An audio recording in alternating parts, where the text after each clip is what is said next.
Bonjour à toutes, bonjour à tous. Donc, bienvenue pour l'inauguration de notre salon Medagri Tech & Bio online, rendez-vous digital. Sans plus tarder, je donne la parole à Georgia Lambertin, présidente de la Chambre d'agriculture de Vaucluse, qui nous accueille pour cet événement dans ses murs. Bonjour à tous. Donc, écoutez, je suis vraiment très heureuse de vous accueillir pour ce Medagri online dans notre maison des agriculteurs du département du Vaucluse. Juste, je vais vous dire deux mots sur ce département, sur cette chambre d'agriculture.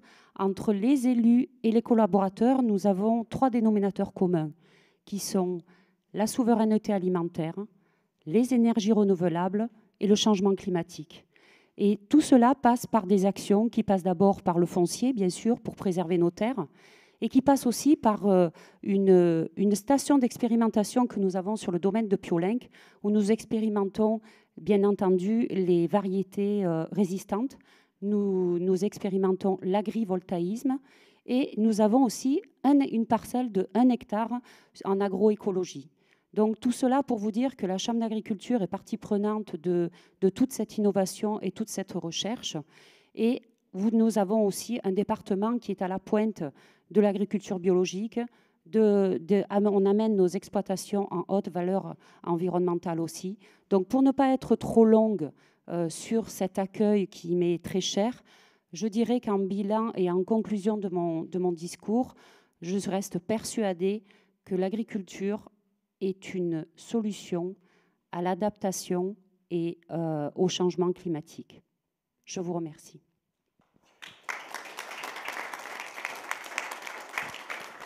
Merci Madame la Présidente. Donc, Medagri est une marque et un salon porté par la Chambre régionale d'agriculture. Donc, je passe bien volontiers la parole à André Bernard, président de la Chambre régionale, et je crois qu'on va commencer symboliquement par le lancement officiel de la plateforme.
Bonjour à toutes et à tous. Je tiens à vous remercier tous, les présents ici autour de cette table et dans cet hémicycle. Je tiens à saluer effectivement tous ceux qui nous regardent à distance parce que les raisons sanitaires nous ont imposé de réaliser ce salon sous cette forme-là. Et je tiens déjà à remercier tous les collaborateurs et les services qui ont participé et la Chambre du Vaucluse qui nous accueille ici pour que nous puissions marquer ce salon sous ce signe-là de l'innovation. Je tiens à remercier particulièrement les partenaires qui sont dans une grande partie ici autour de la table. Certains n'ont pas pu être là. Les exposants et bien sûr les agriculteurs qui vont pendant ces 3 jours et pendant un mois pouvoir se connecter sur Medagri Online et Tech & Bio Online pour pouvoir avoir des renseignements, échanger et suivre un certain nombre de conférences dont le programme est très chargé. Alors, je ne vais pas toutes les citer, mais je crois que je vais juste citer les quelques grands axes. Il y a comment s'adapter au changement climatique, répondre à ce défi, et la maîtrise de l'eau, comment faire que toutes les innovations qui sont le fruit du travail des stations expérimentales, des instituts, du rôle des chambres d'agriculture, Georgia vient de parler du domaine expérimental à Piolenc, comment tous ces travaux que nous menons en permanence pour obtenir un produit de meilleure qualité en limitant l'impact. Nous parlerons aussi commercialisation, puisqu'après-midi, il y a une conférence sur les circuits courts. Et je crois que demain, dans la journée, il y a une conférence sur le grand export. comment accompagner aussi toutes les démarches qualité, les signes officiels de qualité, le bio, le HVE, ainsi de suite. Bien sûr, il y a un volet important, c'est la mise en avant des métiers de l'agriculture, parce que notre agriculture a besoin de bras, a besoin de cerveau. On prépare, il y a monsieur le directeur départemental, directeur régional de l'agriculture ici, les établissements scolaires nous préparent des jeunes pour demain. Il faut qu'on puisse montrer que les métiers de l'agriculture sont innovants, et on en fait la démonstration aujourd'hui à travers ce salon. On est capable de se remettre en cause et de s'adapter en permanence. Le concours des startups Naturotech, porté par Innovalliance, dont le directeur est là. Bien sûr, nous aurons demain après-midi, compte tenu de tout ce qui se passe avec le plan de relance qui est porté par la région et qui est porté par l'État, donc on aura un débat et en principe la présence de monsieur le ministre en visio. Voilà. Donc tout ça, c'est pour faire quoi? C'est pour montrer notre volonté de faire de notre agriculture une chance pour notre région, un atout pour la lutte contre le réchauffement climatique, un acteur de la vie sur les territoires et surtout contribuer à notre indépendance alimentaire, notre souveraineté alimentaire. Voilà en quelques mots ce que je voulais dire. Je vous remercie tous, ceux qui sont ici, ceux qui nous écoutent et qui nous rejoindront tout au long de cette semaine et après. Et je vous donne tous rendez-vous pour être les acteurs de l'agriculture de demain, source de vie sur nos territoires, source de production locale et dynamique économique. Merci à tous et bravo à ceux qui ont travaillé pour que ça puisse être présent aujourd'hui sous cette forme-là. Merci.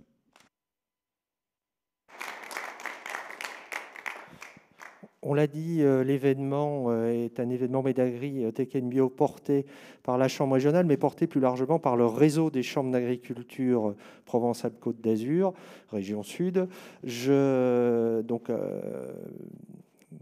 Claude Rossignol va nous dire peut-être quelques mots au titre du responsable de la promotion de la Chambre régionale, et ensuite Sandrine Foucault, plus largement en tant que responsable du bio et de la commission bio de la Chambre régionale, va nous parler de l'aspect bio et du rendez-vous Tech & Bio en tant que tel. Claude. Oui, bonjour à tous. Oui, il y a 2 ans, on était là, pas là, mais juste à côté, pour l'inauguration officielle autour du président de région, des représentants de collectivités. Des collectivités, on était là pour faire cette inauguration. Aujourd'hui, on est plutôt en cercle fermé, là aujourd'hui, faute Covid qui est encore là. Bon, mais faisons de ce strict sort, comme on peut dire, une chance. C'est-à-dire, aujourd'hui, nous allons montrer, grâce à cela, que l'agriculture sait aussi être moderne et c'est se tourner vers les outils informatiques et c'est mettre en avant, comme a dit André Bernard tout à l'heure, la puissance agricole de notre région et le savoir-faire des agriculteurs au travers de cette manière informatique, de cette manière online, comme on dit.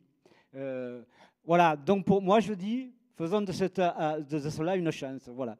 Et nous allons montrer grâce à cela qu'on peut réussir la communication sur notre agriculture, car malheureusement, on est quelquefois souvent montré du doigt. Et là, aujourd'hui, montrons sur les réseaux sociaux notre savoir-faire, et comme tu l'as dit, Georgia, aussi, faisons face au changement climatique. On sait faire tout cela. Merci.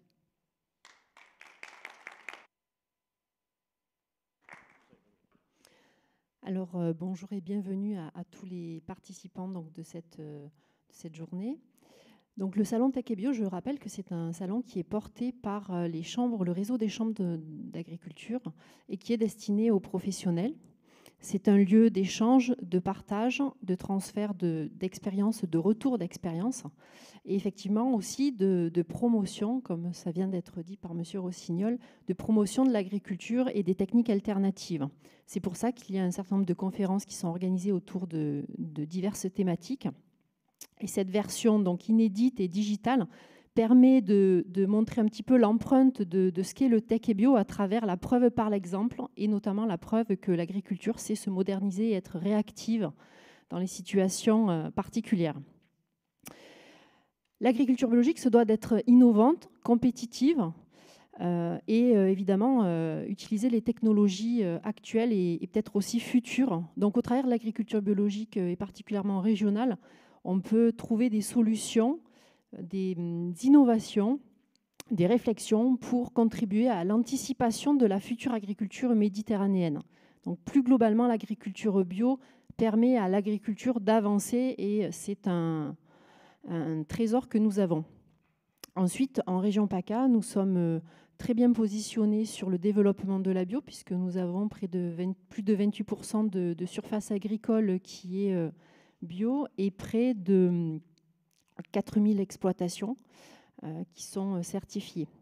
Et enfin, la Chambre régionale d'agriculture se doit d'accompagner les agriculteurs. Donc c'est pour ça qu'il était absolument précieux et important de maintenir cet événement à travers des conférences, des thématiques qui touchent toutes les filières.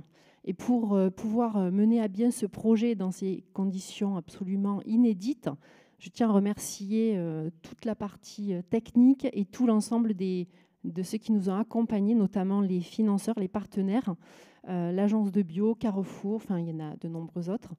Voilà, mais écoutez, bonne conférence, bonne continuation et long développement à l'agriculture biologique de notre région sud.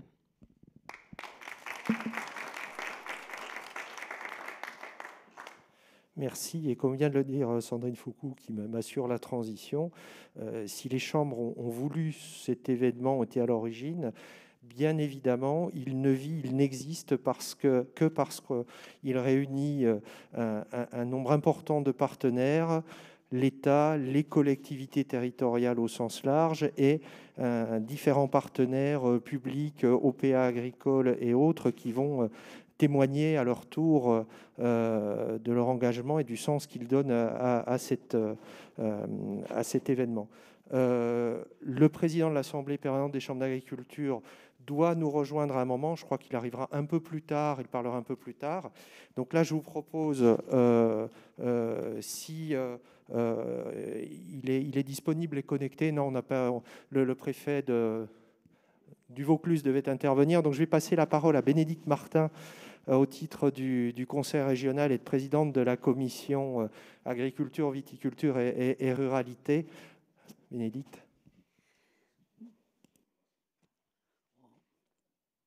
Bonjour à tous. Tout d'abord, je vous prie de bien vouloir excuser notre président Renaud Muselier qui a souhaité que je le représente à l'occasion de cet événement MedAgri 2020 dans ce format effectivement un peu particulier. Pourquoi la région Sud est partenaire de cet événement? Pourquoi elle tient à maintenir son soutien, quelles que soient les circonstances? C'est parce que derrière l'image qu'on peut avoir un peu bucolique ou champêtre de l'agriculture, il y a des exploitations, il y a des chefs d'entreprise, il y a des salariés et il y a une quantité d'innovation, de savoir-faire, une capacité d'adaptation que bien souvent nos concitoyens ou nos consommateurs ignorent. Et cette capacité de résilience, cette capacité à innover, cette capacité à mettre de la valeur ajoutée dans les productions agricoles, c'est le moyen de faire face aux grands enjeux climatiques, environnementaux et défis alimentaires du monde. Soyons réalistes, hein, notre région est une grande région agricole avec des responsabilités en termes de consommation alimentaire qui vont bien au-delà de ses frontières. Et la région Sud est donc un acteur, un partenaire, un facilitateur, un accompagnateur de la profession agricole à travers une stratégie régionale que nous avons élaborée de manière conjointe, à travers des plans de filière, des comités de filière, autour de grands axes. Ces axes sont la recherche et l'expérimentation, parce que c'est par là qu'on réussit l'adaptation.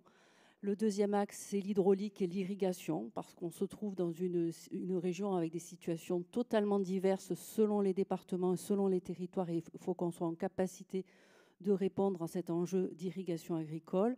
Le troisième axe, c'est la compétitivité, en sachant travailler les signes de qualité. On a fait un gros travail avec la Chambre régionale d'agriculture sur ce volet-là, et le bio, mais également l'accompagnement à la transition environnementale via la certification haute valeur environnementale. Voilà en quelques mots, hein, et j'allais sans oublier naturellement tous les investissements sur lesquels on intervient en contrepartie bien souvent du fonds du FEADER, qui est un enjeu financier budgétaire énorme pour l'agriculture régionale et pour l'agriculture française.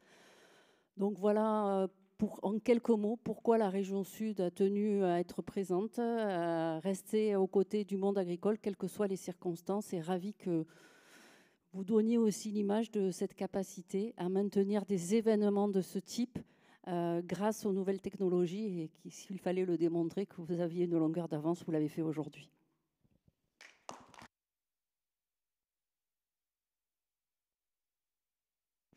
Merci Madame la Présidente. Comme annoncé, je crois que Monsieur Bertrand Gaume, préfet de Vaucluse, nous a rejoint, donc je lui cède volontiers la parole.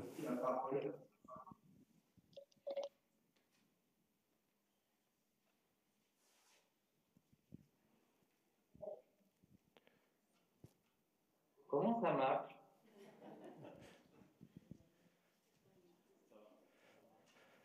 Ça fonctionne. Monsieur le préfet, vous pouvez parler. Bonjour. Et donc, qu'est-ce que je cause à la salle, là, c'est ça?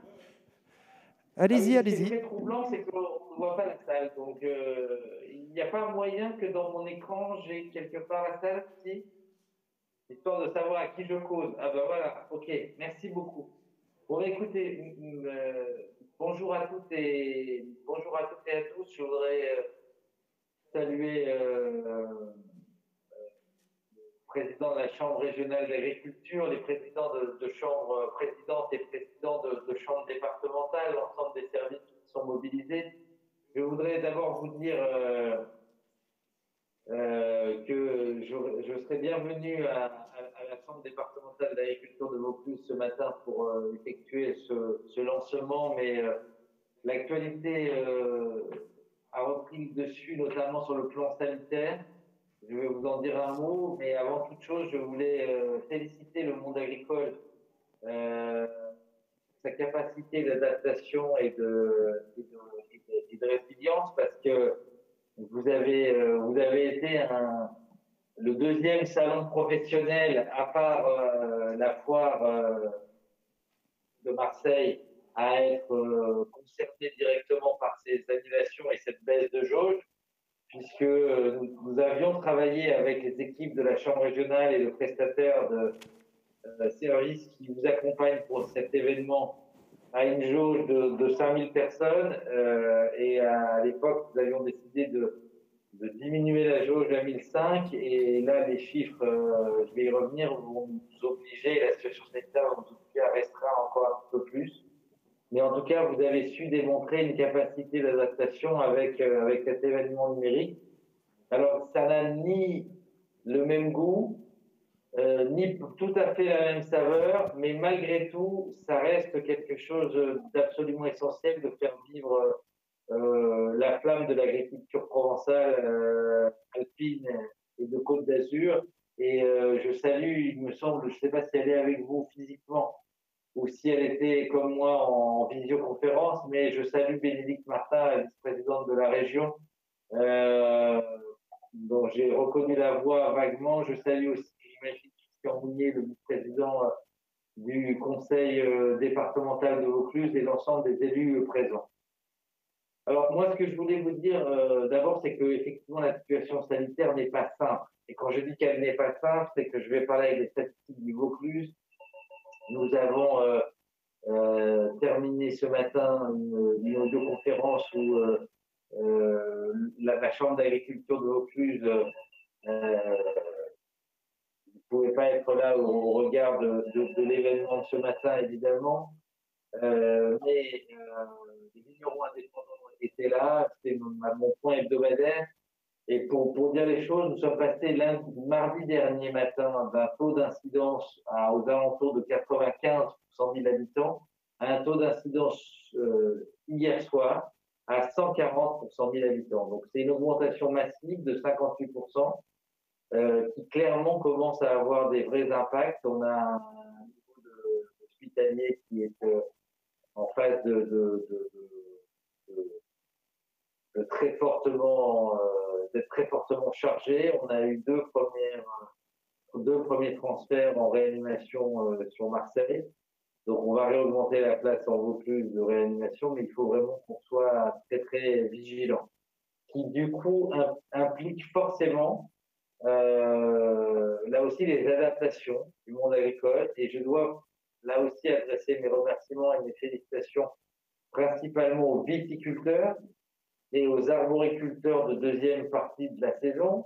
Je veux parler dans ce cas-là des pomiculteurs et des producteurs de poires, mais aussi et surtout surtout des viticulteurs, parce que globalement, les vendanges que nous avions craint à un moment donné se sont globalement très bien passées sur le plan sanitaire. On a eu quelques cas épisodiques par-ci par-là, mais je le dis, il faut qu'on continue d'être vigilant. J'avais hier soir le président des Bouches-du-Rhône, la directrice de cabinet du préfet des Bouches-du-Rhône, qui me disait que du côté des Bouches-du-Rhône, ils avaient quelques inquiétudes à nouveau. Donc, il faut qu'on y fasse très attention. Je sais que l'emploi est une thématique qui sera abordée à Médagri, évidemment, et c'est parfaitement légitime. Et je sais que ça, c'est un travail qu'il faut que nous continuions d'avoir, parce que l'emploi en agriculture, c'est absolument essentiel, d'abord en termes de capacité de recrutement de main-d'œuvre, mais aussi en termes de formation. Et je veux saluer, il faut qu'on continue de s'appuyer sur nos outils de formation absolument incroyables que sont nos lycées agricoles et viticoles d'Avignon, d'Orange ou de Carpentras. On a la chance d'être dans un département, le Vaucluse, et dans une région, la région Provence-Alpes-Côte d'Azur, avec des gros outils de formation agricole. Il faut qu'on les développe. Sans oublier les maisons familiales et rurales, je le dis parce que pour notamment des jeunes qui peuvent être en difficulté au niveau du collège, ça peut être des solutions très intéressantes. Donc, première thématique, l'emploi, et l'emploi au cœur du sujet agricole. La deuxième chose, c'est que l'agriculture, et vous aurez une intervention du ministre de l'Agriculture dans les prochaines heures, sur la problématique de l'innovation et du plan de relance. On doit pouvoir arriver à venir appuyer les transformations de l'agriculture, notamment s'agissant des problématiques de phyto, mais aussi des nouvelles techniques culturelles qui s'adaptent au changement climatique. Et je veux dire que nous avons vraiment l'impérieux devoir de nous mobiliser tous pour l'irrigation et pour la capacité du département et de la région à pouvoir proposer des choses. On est dans une région contrastée sur ce plan-là.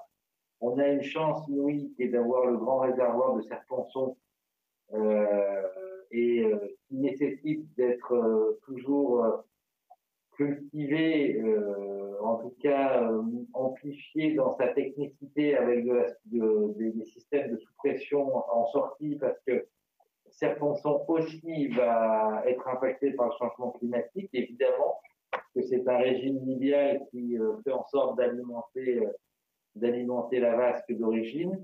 Et donc, globalement, on a avec la Société du Canal de Provence et la région Provence-Alpes-Côte d'Azur et l'ensemble des partenaires, surtout de la partie de la région, la partie est de la région, et s'agissant du Vaucluse, la partie sud Vaucluse, plutôt des choses intéressantes. Et on a ce magnifique projet dans le nord Vaucluse et dans le sud Drôme, qui est absolument essentiel aussi, qu'on doit arriver à amener au bout, notamment à la fois en écoutant ce que nous diront les experts du débit, du Rhône, mais aussi en marquant un vrai engagement de la profession agricole. Et je pense que plus la profession agricole marquera un engagement fort sur le dossier, j'allais dire un engagement collectif et unitaire, plus ça sera facile ensuite de convaincre l'ensemble des collectivités publiques, collectivités locales, État, Europe et toutes les agences, notamment l'agence de l'eau, qui peut arriver de manière très intéressante sur ce projet.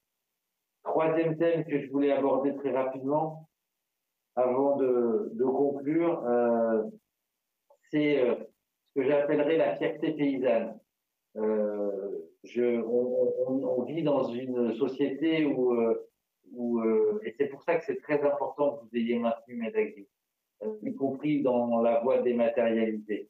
Il est absolument fondamental de réaffirmer de la fierté agricole, de la fierté paysanne, et ça passe par la défense des terres agricoles, Il y a, s'agissant du Vaucluse, pardon, d'intervenir beaucoup sur le département, mais je sais que Médagri est un salon régional, mais c'est un peu mon terrain d'exercice professionnel, le Vaucluse, donc je lui parle un peu de ce que je connais.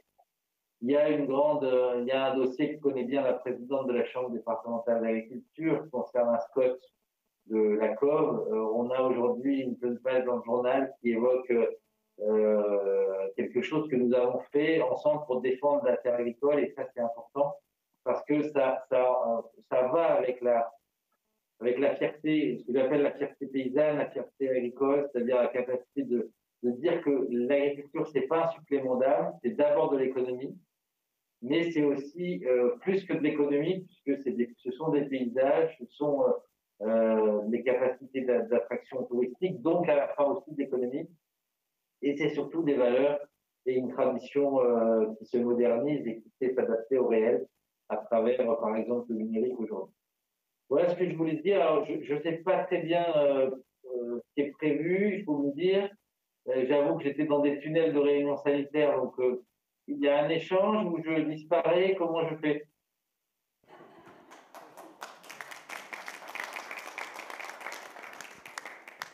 Merci, monsieur le préfet. Que vous bougez vos mains, donc ça veut dire que vous m'applaudissez.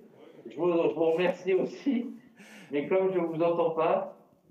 Merci à vous. Donc, on est sur une succession de présentations et d'interventions. Donc, merci encore une fois d'être intervenu après la présidente de la commission régionale. Je vous propose qu'on passe aux autres témoignages et interventions.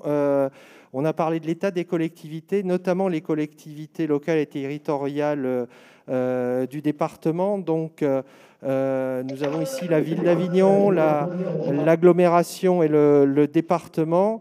Donc, je passe la parole rapidement aussi. Bon, effectivement, monsieur le préfet a un peu occupé le temps, donc je demande à tout le monde d'essayer de rattraper l'ensemble. Monsieur Rocky pour la ville d'Avignon. Oui, bonjour à tous et à toutes. J'excuse Madame le maire qui n'a pas pu être présente, mais il faut savoir que la ville d'Avignon se sent très à l'aise avec tous les sujets qui sont évoqués.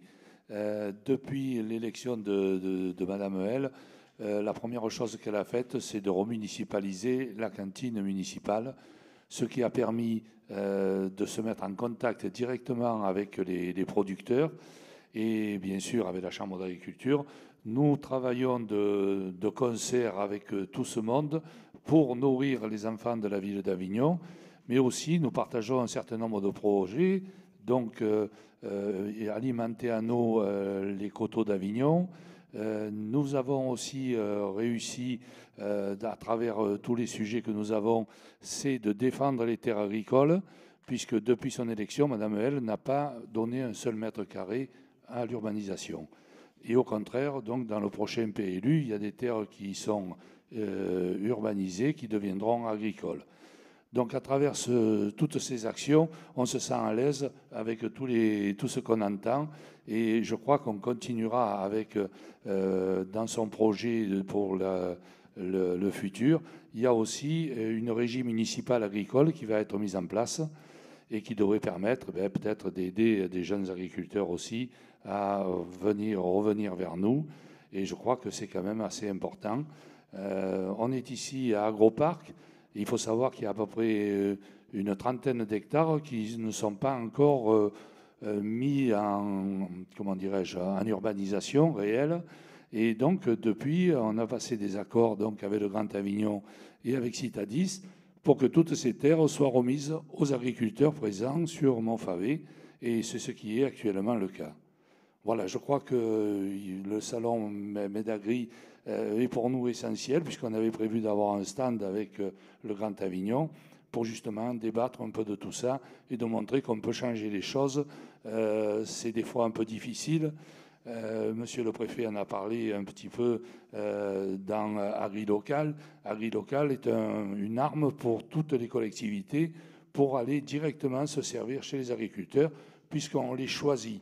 Alors que dans les marchés tels qu'ils sont aujourd'hui, malheureusement, on ne peut pas choisir celui qui va nous donner toutes les fournitures qu'on a besoin. Et ça nous pose des problèmes parce que lorsque des produits peuvent venir de plus loin que ce qu'on pense. Nous réaffirmons que nous voulons aider l'agriculture locale. Et voilà, je ne vais pas plus loin. Merci. Merci à vous. Bon, les inconvénients du direct, les conférences commencent, Medagri, Tech & Bio vis-à-vis. Donc là, Monsieur Pierron, je crois, pour l'Agence de l'eau, doit nous quitter dans quelques instants parce qu'il intervient dans une de nos conférences. Et je vous invite à les rejoindre, bien entendu, dès après l'inauguration. Donc, si vous pouvez nous dire quelques mots en tant que partenaire Agence de l'eau de l'événement. Oui, bonjour à tous. Quand André Bernard est venu nous solliciter il y a quelques semaines pour participer et être partenaire de ce salon et de ce salon Tech & Bio, bien évidemment, on a dit tout de suite oui. Et je pense que le terme partenaire, c'est le bon terme qu'on cherche à avoir avec la profession agricole en tant qu'agence de l'eau. On vise bien évidemment une meilleure gestion de la ressource en eau d'un point de vue quantitatif, et de rétablir la bonne qualité des eaux. Et je crois que les agriculteurs sont vraiment des partenaires importants dans ce domaine-là.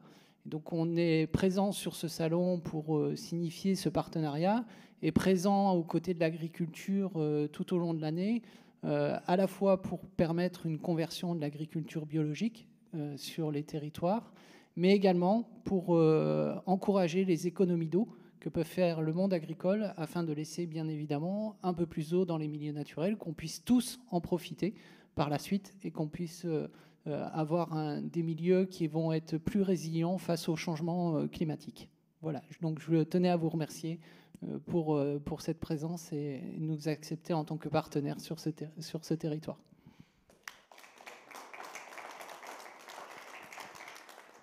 Merci, Monsieur Pierron. On va vous libérer pour la première conférence de la journée lorsque vous en aurez besoin. Je passe la parole maintenant à Monsieur Joël Guin pour la communauté du Grand Avignon. Oui, bonjour à toutes et tous.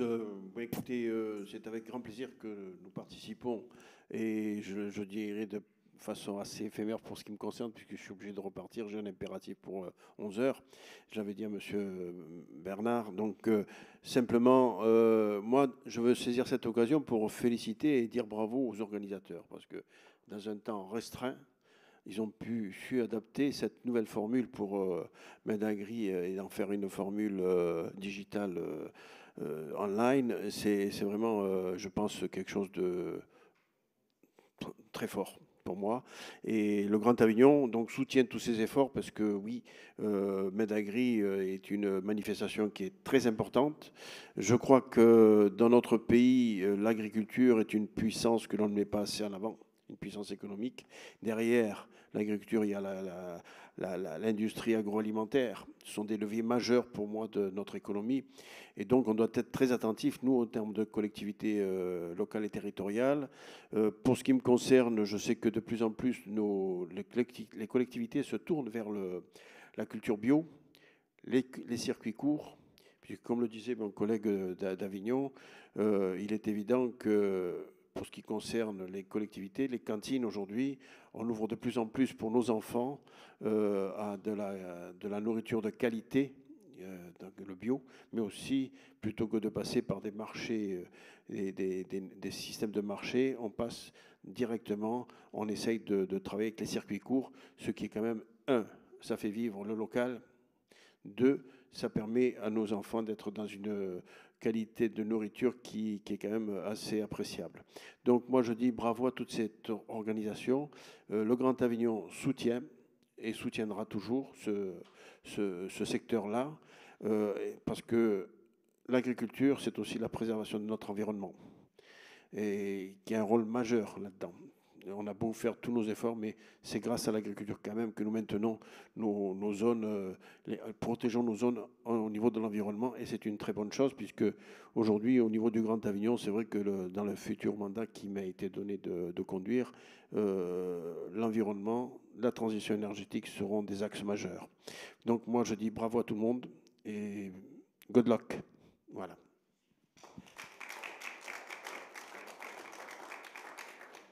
Merci à vous, merci de ces encouragements. Passe la parole à Monsieur Christian Mounier pour le département de Vaucluse. Monsieur Mounier, qui est vice-président du conseil départemental. Bien, merci à tous. Je dois d'abord excuser Maurice Chavert, le président de l'Assemblée départementale, qui m'a chargé de vous transmettre toute sa sympathie et ses encouragements. C'est parce que le département de Vaucluse est riche de ses terroirs, riche de savoir-faire incomparable avec savoir-faire paysan, que le conseil départemental a placé le soutien du monde agricole au cœur de sa vision stratégique 2025-2030.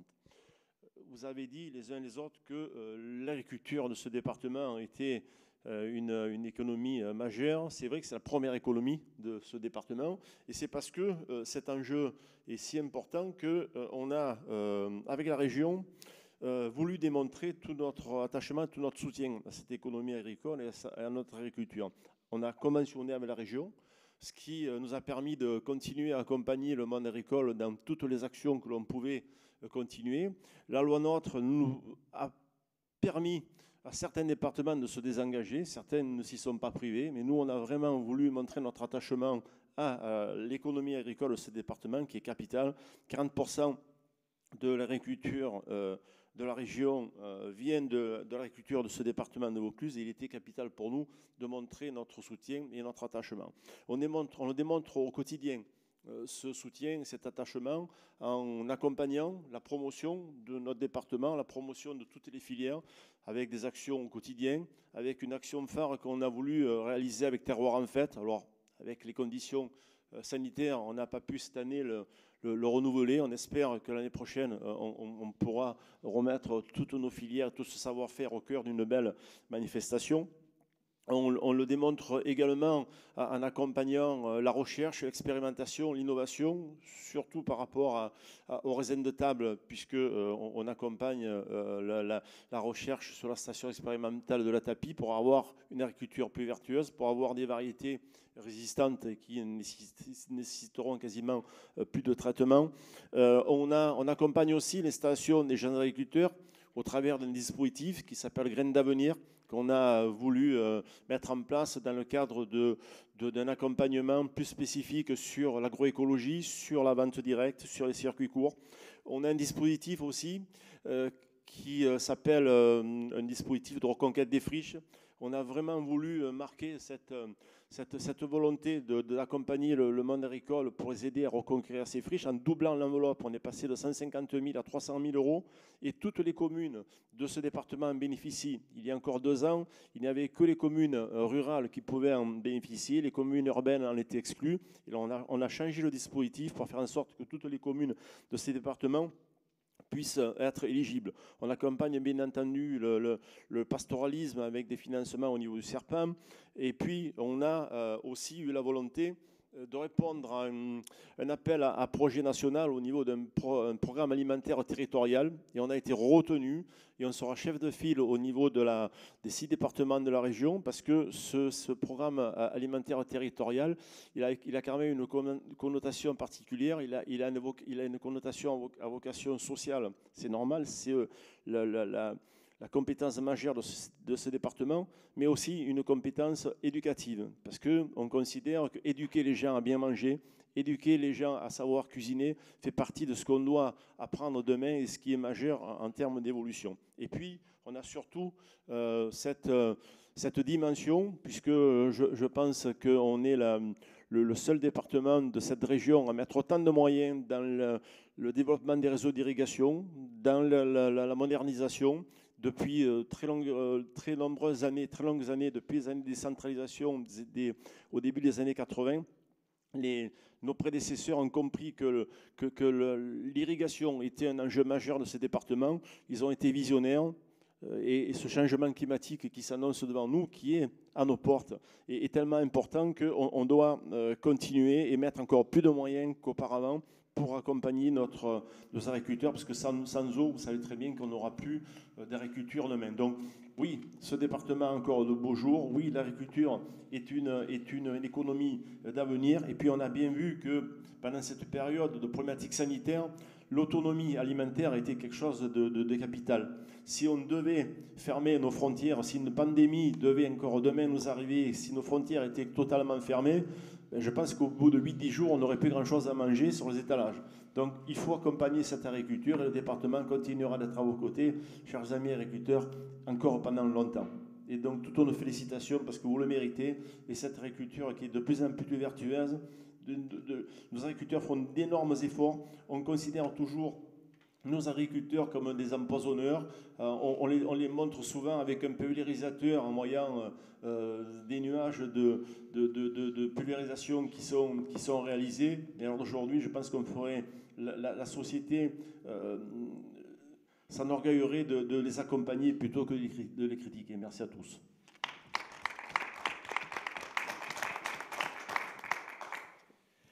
Merci, Monsieur Meunier. Nous allons continuer donc autour de nos partenaires. Les partenaires, vous l'avez bien compris depuis le début de cette cérémonie de lancement, qui sont vitaux pour l'organisation de ce salon, qui ont apporté un soutien constant. Des partenaires qui nous ont rejoints, ça a été dit tout à l'heure, comme l'Agence de l'eau ou comme Carrefour, qui ne peut pas être présent aujourd'hui, mais qui a rejoint l'événement Tech & Bio cette année, ça a été cité tout à l'heure. Et maintenant des partenaires fondateurs historiques qui nous ont accompagnés dès la première édition en 2018, partenaires, je dirais, professionnels, des familles professionnelles, consulaires, de la banque, de l'assurance, mais également, je voudrais passer la parole à Monsieur Albagnac au titre de la CNR, qui a été présente à nos côtés comme un des partenaires fondateurs, je le disais, depuis la première édition. Oui, bonjour à tous. Je tiens tout d'abord à excuser la présidente de la CNR, Elisabeth Hérault, qui n'a pas pu se joindre à nous aujourd'hui, mais elle m'a chargé de vous transmettre tous ces encouragements pour ce salon et tout l'attachement qu'elle met dans l'accompagnement du monde agricole et puis le soutien à toutes ces initiatives. Tout d'abord, je souhaite rappeler que la CNR est un partenaire historique du monde agricole, hein, puisque, comme vous le savez, l'irrigation du couloir rhodanien fait partie des missions historiques de la CNR dans l'aménagement du fleuve Rhône. Et donc, la CNR a intégré cette mission, cette troisième mission solidaire des missions de production et de développement de la navigation. Donc grâce à ces aménagements, ce sont plus de 120 000 hectares qui ont pu être irrigués tout le long de la vallée du Rhône, avec la création des prises d'eau pour l'irrigation. Je crois que, Madame la Présidente, vous l'avez rappelé, en fait, tous les ingrédients sont là pour que la CNR vous accompagne dans cette transformation du monde agricole qui est complètement nécessaire, hein, vous l'avez rappelé, à cause du changement climatique et de ses effets vis-à-vis de la ressource en eau et la nécessité de la préserver. Donc ce sont des enjeux très forts, et évidemment pour la CNR également. Donc c'est une des raisons pour laquelle nous vous accompagnons, mais pas la seule. Bien sûr, il y a les énergies renouvelables également. Donc, dans cette transition écologique, énergétique, pour laquelle nous œuvrons, donc il y a des possibilités, grâce à l'innovation, de développer des nouveaux systèmes de production qui vont participer à l'efficacité énergétique, aussi à la rentabilité des exploitations agricoles, pour utiliser des moyens de production, que ce soit au niveau de l'agrivoltaïsme, que ce soit au niveau, on l'a développé également avec du parc photovoltaïque flottant sur des lacs qui servent à l'irrigation, donc dans le cadre de démonstrateurs, mais qui ont montré toute leur pertinence et qui présagent donc de développement possible à plus grande échelle pour alimenter tous les systèmes de pompage. Je crois que la facture énergétique, c'est un point important vis-à-vis des exploitations agricoles, et tout ce qui peut être mis en œuvre dans ce domaine-là pour économiser l'énergie, utiliser de l'énergie renouvelable plutôt que des énergies fossiles. Donc toutes ces actions-là, évidemment, vont dans le sens souhaité par la CNR, et donc nous sommes prêts à accompagner toutes les initiatives dans ce domaine-là. Donc ces initiatives, bien sûr, il y a également tout ce qui touche à l'environnement. Vous avez parlé d'agroécologie, d'agri-écologie. Je crois que ça aussi, c'est important de pouvoir développer des cultures qui vont s'adapter au changement climatique, qui seront plus résistantes à la chaleur, plus résistantes aussi aux maladies, aux ravageurs. Donc, au travers des expérimentations que nous soutenons par l'intermédiaire des accords de partenariat qui ont été signés avec l'ensemble des chambres d'agriculture de la vallée du Rhône, que ce soit en Rhône-Alpes, Auvergne ou en région PACA, puisque nous avons signé ici, il y a un peu plus de 2 ans, je crois, cet accord de partenariat avec la Chambre régionale d'agriculture et puis les 3 chambres d'agriculture du Vaucluse, du Gard et des Bouches-du-Rhône. Donc c'est pour nous le moyen de contribuer, d'accompagner le monde agricole dans ces transformations. Et je crois que nous attachons beaucoup d'importance à l'innovation. On le voit dans les systèmes d'irrigation, la possibilité de développer des systèmes intelligents qui vont prendre en compte différents paramètres, des paramètres météorologiques, des paramètres liés à l'humidité des sols, l'état des sols. Donc l'idée est de pouvoir économiser l'eau, apporter de l'eau, comme vous l'avez rappelé, Monsieur le vice-président. L'eau, sans eau, il n'y a pas d'agriculture, donc de l'eau, il faudra toujours pouvoir la mettre à disposition, mais l'objectif est bien sûr d'économiser au maximum et de prendre ce qui est utile. Je crois qu'il est, vous le savez, hein, il n'est pas nécessaire de rappeler que le Rhône, dans les périodes d'étiage, voit son débit de plus en plus baisser. Donc les prévisions à l'horizon 2050 nous disent qu'on pourrait perdre jusqu'à 40% du débit, donc c'est énorme.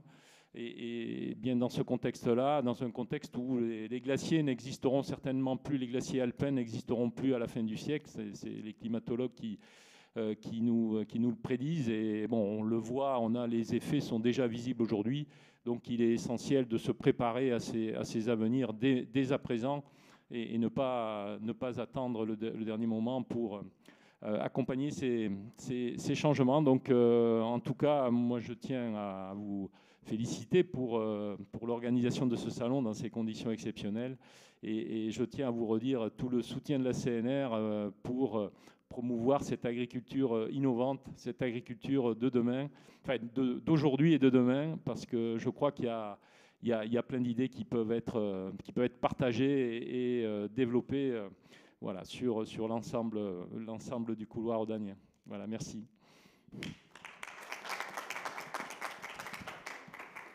Merci, Monsieur Albagnac. Donc, nous allons terminer le tour de nos partenaires historiques et fondateurs de l'événement. Je passe la parole à Madame Gallet au titre de Crédit Agricole et de la Caisse Alpes-Provence.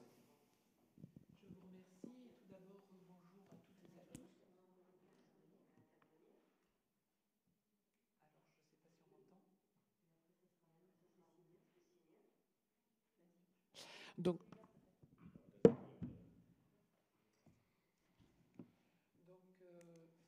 c'est coupé. Si, ça marche, ça va beaucoup mieux. Bonjour à toutes et à tous. Donc, je voudrais tout d'abord excuser le président de la Caisse régionale, Franck Alexandre, qui est retenu sur Paris pour le Crédit Agricole. Et donc, je serai, si vous le voulez bien, sa porte-parole. Comme vous l'avez dit, le Crédit Agricole Alpes-Provence est un partenaire historique du salon agricole de notre région. Et c'est tout naturellement que nous apportons notre soutien à MedAgri Online pour cette année qui est quand même très différente, vous l'avez bien compris. Alors notre banque coopérative accompagne depuis très très longtemps les agriculteurs et toute l'agriculture dans les bons et mauvais moments. Donc nous sommes présents aussi aujourd'hui puisque c'est quand même un moment un peu spécial pour ce salon. Et ça se traduit, je vais vous donner que 2 chiffres, 7 agriculteurs sur 10 nous font confiance et 9 jeunes agriculteurs sur 10 sont soutenus lors de leur installation par le Crédit Agricole. Alors, la Caisse régionale Alpes-Provence a voulu avoir une banque depuis quelques années 100% digitale et 100% humaine pour justement accompagner tout le monde et pouvoir évoluer avec les situations actuelles. À ce titre, vous retrouverez d'ailleurs tous nos experts sur les plateaux et sur le stand virtuel qui ont été créés. Je remercie les organisateurs au passage de ce travail qui a été fait. Je voulais aussi vous annoncer que nous faisons une offre très spécifique, unique en France, pour toutes les agricultures, tous les agriculteurs qui veulent passer en bio, qui veulent passer en HVE et d'autres circuits différents, dont les circuits courts. Donc c'est aussi dans l'évolution de notre agriculture, de la prise de conscience de nos agriculteurs depuis fort longtemps de notre environnement. Alors aujourd'hui, comme depuis le début de l'organisation de ce salon très spécial, nous sommes très heureux d'être aux côtés du Conseil régional, de la Chambre d'agriculture régionale, pour vous accompagner, pour vous permettre aussi de faire cette édition qui est incontournable chez nous, mais aussi dans toute la France et qui, grâce au digital, pour aller beaucoup plus loin de nos frontières. Merci à tous et surtout, très bon salon à tous.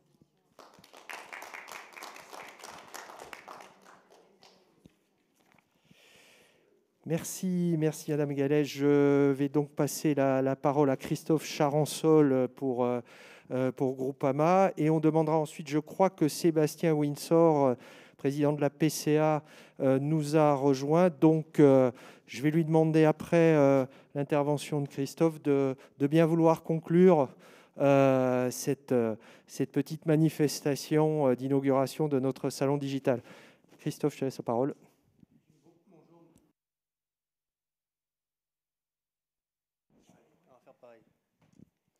Bonjour, merci de me donner la parole.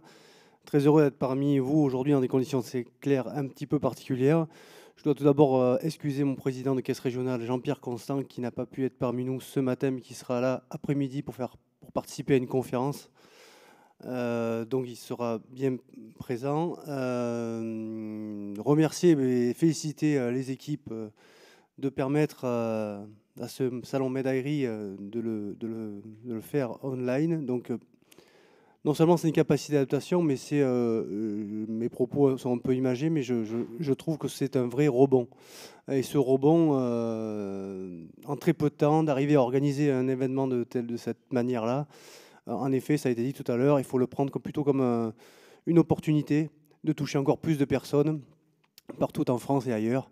Donc c'est bien aussi une opportunité qui est donnée d'avoir une vitrine encore plus importante et de montrer qu'en région PACA, l'agriculture évolue,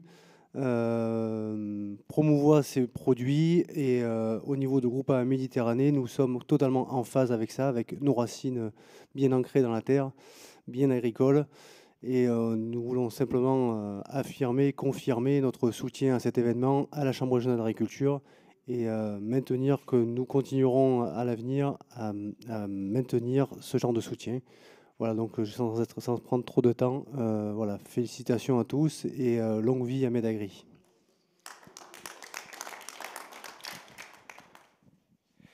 Merci. Donc nous arrivons à la conclusion de cette inauguration. Alors, oui, je pense que Sébastien Windsor nous a rejoint. Il m'a semblé l'avoir aperçu il y a quelques secondes. Est-ce qu'il est toujours avec nous? Oui. Je ne sais pas s'il nous entend.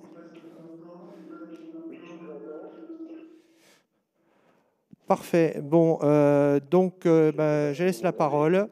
Oui, très bien. Donc, voilà, merci, Monsieur le Président de la PCA, de bien vouloir conclure cette petite manifestation d'inauguration. Je laisse la parole.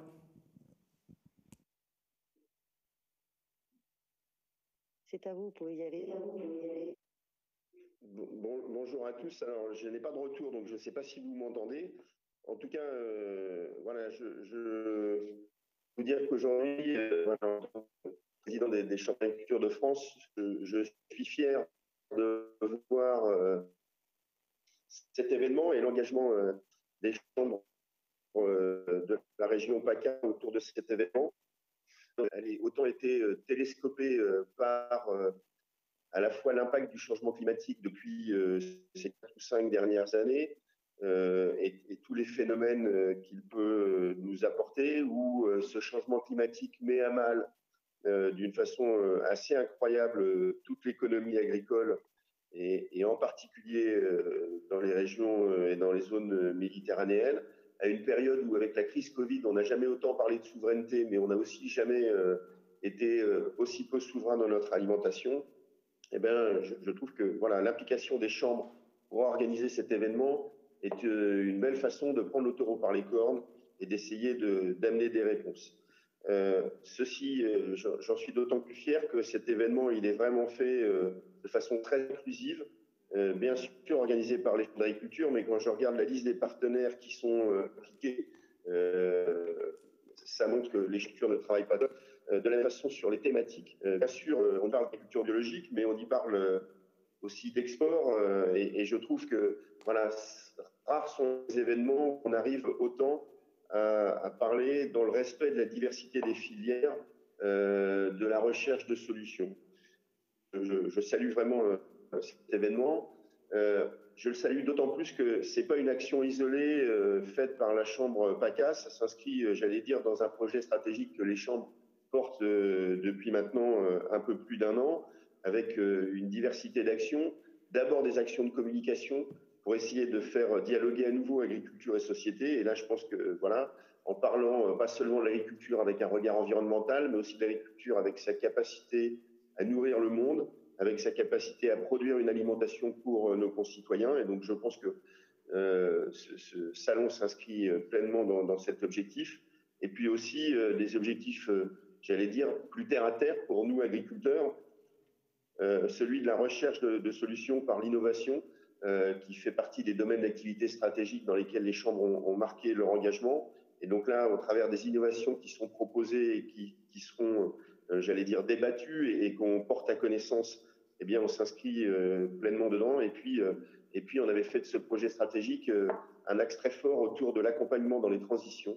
Et donc, tout ce que je peux voir là s'inscrit pleinement dans ces conférences.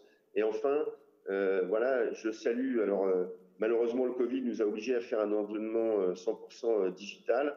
Mais en tout cas, c'est pour nous une bonne expérience. Et j'espère qu'on saura en tirer les fruits. J'espère que cet événement 100% digital rencontrera tout le succès mérité. Et j'espère qu'on saura en tirer un certain nombre de leçons pour peut-être faire évoluer notre façon de communiquer demain.